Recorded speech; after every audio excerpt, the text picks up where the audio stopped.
Okay, so let's dive into this really haunting story about a world caught somewhere between life and death. It's a place filled with sorrow, but also connection, and a kind of justice that, well, goes way beyond the grave.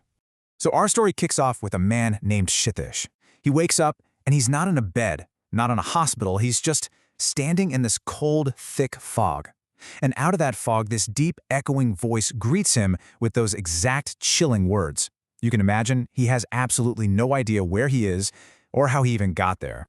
And it doesn't take him long to figure out that he's in this strange, limbo-like place. Right in the middle of it all is this huge, ancient banyan tree.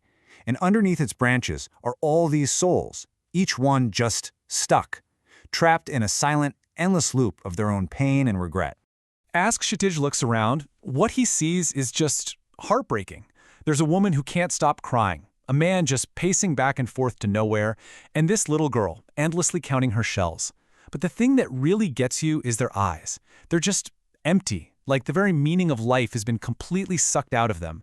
And he can't help but think, how on earth did I end up here?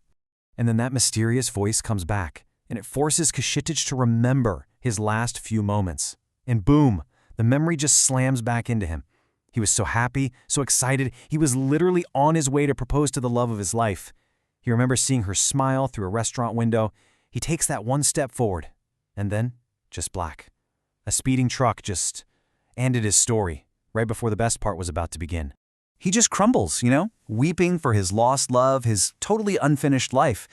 But as the grief starts to fade a little, something else takes its place, this powerful realization. He looks at all the other souls around him and asks himself this really crucial question. He gets it.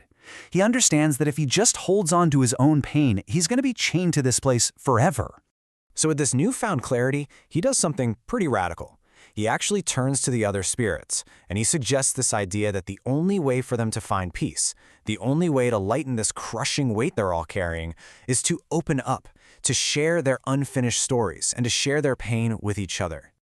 The first person to speak up is a woman named Savitri, and she's holding this little unfinished baby sweater. Her story is just devastating.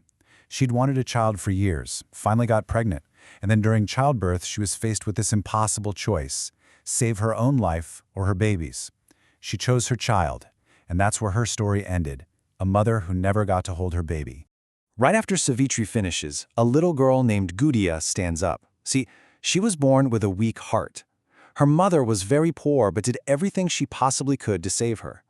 Gudia's very last memory is of her mom running barefoot through the dark streets, trying to race her to the hospital, holding her so tight. But they didn't make it. She died right there in her mother's arms, a child who lost that loving embrace. Now, hearing these two stories, one right after the other, something just clicks for Kshitij. He sees this profound, almost poetic connection. You have a mother who died to give her child life and a child who died longing for her mother. And it sparks this incredible question: could their two broken halves somehow make a whole? So Kshitij gently suggests that Savitri should embrace Gudia as her own. And in that moment, something truly beautiful happens. Savitri just opens her arms and Gudia rushes right into them. A mother's desperate need to give love and a child's desperate need to receive it, they finally find solace. They literally complete each other's unfinished story. In this act, it's like it breaks a spell. The other spirits start opening up, sharing their own stories. But one girl, the one who was counting the cowrie shells, she stays totally silent. And right when this atmosphere of shared healing starts to settle in, a new spirit just materializes out of the fog. This newcomer, he introduces himself as Dhananjay. And boy, does he tell a convincing, tragic story. He says he was just a simple security guard who stumbled upon a horrific crime. In his attempt to help the victim, he was found with blood on his hands, got framed for a crime he swears he didn't commit, and was ultimately executed. An innocent man. But just as Dhananjay is finishing his tale of injustice, the counting of the cowrie shells stops. That silent girl leaps to her feet, her eyes just blazing with fury, and she screams at him, exposing his entire story as a monstrous lie. And this is where the whole truth comes crashing down. The silent girl's name is Hetal. She reveals that Dhananjay wasn't a hero. He was her attacker. He didn't find her, he murdered her.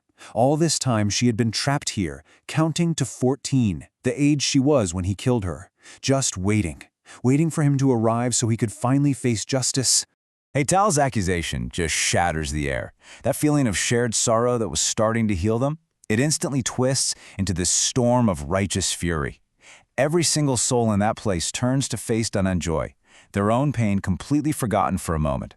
They surround him, and their voices rise together as one. They decide that his crime was so evil, so monstrous, that he doesn't even deserve to be in this limbo with them. He was a predator who pretended to be a protector, and now they, the victims of their own tragedies, are his judges. And their curse, wow, it's horrifying. They collectively pray that Dananjoy will only attain Moksha, which is the state of liberation, release from the cycle of death and rebirth, 10,400 years after every other soul in the entire universe has already found it. I mean, think about that. A sentence of unimaginable loneliness. And that, right there, is the powerful core message of this whole story. In this place beyond life, justice wasn't delivered by a court or a judge, but by the collective will of the wronged. It's just a stark reminder that karma, that will of fate, it has a way of finding you, no matter where you think you can hide. So this story leaves us with a pretty heavy question to chew on, doesn't it? It suggests that our actions create these ripples that go far beyond our own lives, and that maybe, just maybe, accountability is an inescapable cosmic law. It asks us to think about not just if justice exists beyond the grave, but what that justice looks like when the victims themselves become the judges.